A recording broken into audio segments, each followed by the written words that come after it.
الحمد لله. باوع تعاركت ويا واحد بالمنصور. ها؟ الو.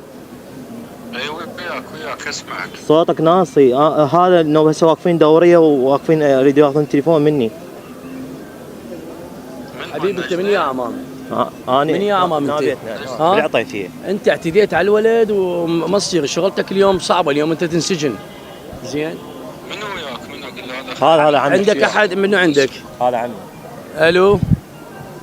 الو السلام عليكم. عليكم السلام، حضرتك عمه؟ شلونك اخويا؟ اي انا عقيل. هذا ابن اخوك اعتدى على ولد وزين وضربه، زين؟ وهسه هذا الولد دز على عمامه، زين؟ والوضع كلش حرج، ويعني واحتمال هسه راح يتوقف لان راح يسوون تقرير طبي ويعرضونه للقاضي. زين يعني؟ منو العفو؟ منو حضرتك؟ انت مالك شغل تقول من حضرتك اخويا، مالك شغل. زين لو لا كل شويه من حضرتك، انت من حضرتك. حبيبي شلونك؟ عمار.